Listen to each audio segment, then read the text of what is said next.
High সব বন্ধুরা, আমার নতুন ব্লগে আপনাদেরকে স্বাগত জানাই। একটু ব্লগটা দেখতে থাকুন আমি কি রান্না করছি। মাছগুলো ভেজে রেখে দিয়েছিলাম, ভেবেছিলাম কালকের পোস্ত দিয়ে করব, কিন্তু করতে পারিনি বন্ধুরা। এখন ভাবছি দুপুরে করে রাখি, কালকে একটু মাংস খেয়েছে সবাই, সেই জন্য আর করতে পারিনি। আর এই যে পোস্ত বেটে রেখে দিয়েছিলাম, এর মধ্যে দিয়ে দিই, এক্ষুনি হয়ে যাবে। একটু করে রাখি, বিকেলবেলা আমার একটু সময় বাঁচবে। দিয়েছি, এই যে দেখুন। আর ওই পোস্ত দিয়ে দিয়েছি, একটু পোস্ত বাটা জলটা দিলাম। বাটা জলটা না দিলে আরও না ভালো লাগে, একটু তো জল দিতেই হবে। আর একটু হলুদ দিয়ে দিলাম, আর কাঁচা লঙ্কা ওতে বেটে দিয়েছি, সেই জন্য আর কিছু দেবো না, এই দিয়েই শুধু করব। আর ইলিশ মাছ তো সিম্পল রান্না করলেই ভালো লাগে। চলো হয়ে যা, একটু ফুটে উঠলে তারপর নামিয়ে নেবো। কালকে করব বলে আর হলো না, আমাদের এইরকমই হয়, হঠাৎ চেঞ্জ। তখন ওই যা ফ্রিজটা ছিল বলে তাই রেখে দিই যত্ন করে। হতে থাক, এবার একটু বিকালের জন্য এই যে আটা মাখিয়ে রাখবো। এই যে দেখতে পাচ্ছেন, সব নুন দেওয়া হয়ে গেছে, এবার মাখাই। আমি বিকালের জন্য কিছুটা কাজ বাঁচিয়ে নিই, আমার সংসারে তো কেউ নেই, তা সেই জন্য। আর এই সব কাজ করতে গেলে, ফেসবুকের কাজ বলো, ইউটিউবের কাজ, যে কোনো কাজ করতে গেলে এক্সট্রা সময় সুন্দর করে মাথা খাটিয়ে করে রাখতে হয়। তা চলো আটাটা মাখিয়ে নিই। বন্ধুরা, তরকারিটা কত সুন্দর হয়েছে, খুব সুন্দর হয়েছে, হয়ে গেল আমার তরকারি। তো আটা মাখানোটাও আমার হয়ে এসছে, দেখাচ্ছি, দারুণ। দেখুন আটা মাখাটা হয়ে গেছে, এই যে বিকালের জন্য রেডি করছি। আমার ছেলে প্রচুর রুটি খেতে পছন্দ করে, ও মোটে ভাত খেতে চায় না। আর আমার কর্তাকেও রুটি খেতেই পছন্দ করে, কিন্তু এখন করে দুপুরে খেতে পায় না বলে দুপুরে রুটি খায়, রাত্রে ভাত হয়। সেই জন্য রাত্রে রুটি হবে আর ভাতও হবে, দুটোই। তো চলো, আমার আটা মাখানোটা হয়ে গেছে, মাছের ঝালটাও হয়ে গেছে, মোটামুটি বিকেলের কাজ রেডি করে রাখছি। তারপরে দেখি আবার বিকেলবেলা আবার কিছু না কিছু জোগাড় থাকে। তবে একটু মাংস আছে, ভাবছি মাংসটা দেবো। আর আমার পেছনে কত গাড়ির আওয়াজ দেখছেন, পেছনেই রোড জানেন, অনেকটাই কিন্তু দূরে, কিন্তু আওয়াজ প্রচুর। তা চলো দেখি আরও কি করি, চিন্তা করছি যে আর কি কাজ করব। দেখা যাক, আরও কিছু কাজ করার আছে, করে নেব। এই যে দেখুন, আগের দিনে মাখিয়ে রেখেছিলাম, এইটুকুনি ছিল, আমি এরকম চিচিয়ে করে ভরে ফ্রিজের মধ্যে রেখে দিই। হ্যাঁ, মাখিয়ে রেখে দিলে জানেন বন্ধুরা, 3বার 4বার রুটি হয়ে যায়।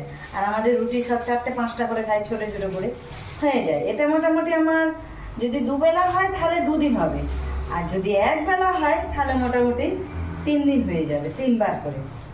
তো ব্যাস। আর এই যে এই ডিবের মধ্যে ভরে আমি রেখে দিই, তো আপনারাও এরকম রেখে দেবেন, দেখবেন।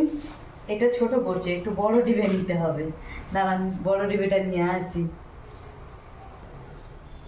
এই যে দেখুন, বড় ডিবেটা নিয়েছি, এর মধ্যে রেখে দিলাম।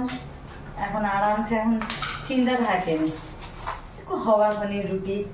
আর আমাদের সব গরম গরম রুটি খেতে পছন্দ করে, তো এই গরম গরম রুটি চলো ফ্রিজে তুলে দিই। ফ্রিজে যেখানে ইচ্ছা রাখলেই হবে, তবে ঠান্ডা রাখতে হবে, বাইরে রাখলে হবে না। এই ফ্রিজের সামনেই জায়গা আছে, সামনেই ভরে দিলাম। মোটামুটি হয়ে গেছে, এবার বাসন কটা কিছু আছে নিজে ধুয়ে নিই। মাছের ঝালটা তো হয়ে গেছে, ঢাকা দিয়ে রেখে দিয়েছি। তো চলো দেখি বাসনগুলো এবার মেজে ধুয়ে নিই। চলো বাসনগুলো মেজে ধুয়ে নিই, একটু জলে ভিজে রাখি, মানে মাজা যাবে না। এখন আটা মাখিয়েছি তো, অনেকগুলো বাসন নিয়েছে। তো দেখুন, আমার ব্যালকনিতে একটা ছোট্ট পাখি কি সুন্দর ডাকছে, কি ভালো লাগছে। আগে ভাবছি একটু ভাত বসিয়ে দিই, একটু ভাতটা বসিয়ে দিই। ভাত এই কটা আছে, খাবো কি, রুটি খেতে ভালো লাগে না দুপুরবেলা, তো বাঙালিরা আমরা ছোট্ট থেকে ভাত খেয়ে অভ্যাস। তো ভাবছি একটু ভাত করি, একা আছি তো খুব ঝামেলা খাওয়ার। একবার ভাবছি মাংস আছে, তা ভাত দিয়ে মুড়ি খেয়ে নেবো, একবার ভাবছি ভাত করি, ভেবে পাচ্ছি না কী করবো। মনে ভাবছি ভাতটাই করে রাখি, কেন রাত্রেবেলা আবার একটু গরম করে দিলে আমার বরটাও খেতে পাবে। তারপর ছেলেটাকে শুধু রুটি করে দেবো, একটু মাংস আছে গরম করে দেবো, হয়ে যাবে খাওয়া, তাই না বন্ধুরা? ঠিক বলেছি। তো চলো বাসনগুলো মাঝে আগে ভাতটা বসিয়ে দিই। চলো গ্যাসটা জেলে ভাত বসিয়ে দিই। আর এখানে জানেন বন্ধুরা গ্যাস লাইন, এখানে হচ্ছে গ্যাস লাইন, 24 ঘন্টা গ্যাস। এই যে ভাত বসিয়ে দিয়েছে, আর এই কটা ভাত আছে, এই কটাতে কি হবে, একদম দুগান। তো থাক, ওর সঙ্গে ভাতটা যখন হয়ে আসবে গরম করে দেবো ভাত, আর দিকে মাছের তরকারি। তা এবারে একটু বাসনের দিকে যাই। গ্যাস লাইন তোমরা দেখেছো? এখানে না পাইপ সিস্টেম, মিটার আছে, যেমন ইলেকট্রিকের বিল আসে ঠিক সেই রকম। তো দেখাচ্ছি দাঁড়া, আপনাদেরকে কখনো দেখিয়েছি খেয়াল করতে পারছি না। এই যে দেখুন গ্যাস লাইন গেছে, দেখতে পাচ্ছেন? গ্যাস লাইন মিটারটা বাইরে আছে, দাঁড়ান দেখাচ্ছি। এই যে দেখুন মিটার, দেখতে পাচ্ছেন? আর এই দুটো হলুদ পাইপ, এইটাই হচ্ছে গ্যাস লাইন, ইলেকট্রিকের মতো। যখন একবার বাড় এসেছিল জানেন বন্ধুরা, নিচের তলার বাড়ি পুরো ডুবে গিয়েছিল, তো তখন তোমার মানে কি বলবো, ওই লাইনটা কিন্তু গ্যাস লাইন চালু ছিল, আর আমরা ওপরের তলায় ছিলাম।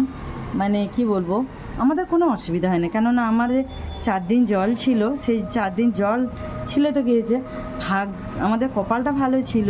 সেই দিনে কি হয়েছে তোমার, আমার বর ঠিক যেদিনে বাড় আসবে মানে বন্যা হবে, বাঁধ ভেঙে গিয়েছিলো, ঠিক তার আগের দিনে কত বড় একটা ইলিশ মাছ এনেছিল, চাল ডাল সব আমাদের বাজার করে আনা হয়েছিল। সেই জন্য আর আমাদের অসুবিধা হয়নি। কিন্তু অনেকে না বুঝতে পারেনি, তো অনেকের খুব প্রবলেম হয়েছিল। এই যে দেখুন কতগুলো বাসন, তা আমার ছেলে তখন একদম ছোট্ট ছিল, মানে কোনো অসুবিধা হয়নি। তা চলো বাসনগুলো মাজা ধোয়া করে নিই। চলো ভাত বাড়াই নিই, 2টো বেজে গেছে, পূজা হয়ে গেছে জানেন বন্ধুরা। এবারে আমি একা খাবো, তো এই এক তরকারি ভাত। তো আমার আবার ইলিশ মাছ আমি ভালোবাসি, এই ভালোবাসি এই নয় যে অতিরিক্ত খেতে হবে, আমার এই রকম একটুখানি রস হলেই ব্যাস আমার খাওয়া কমপ্লিট। তো চলো খাওয়া দাওয়া করতে বসে যাই। শুভ দুপুর বন্ধুরা, চলো এই যে দেখুন খাবার নিয়ে বসেছি। তো আজকের ব্লগটা এই পর্যন্তই, বেশি বাড়াতে পারলাম না, আমি এরকম অল্প অল্প করে একটু একটু যা পারবো দেখাবো। তো আপনারা সবাই ভালো থাকবেন, সুস্থ থাকবেন, টাটা বাই বাই। আবার একটা নতুন ভিডিওতে দেখা হবে, বাই বাই।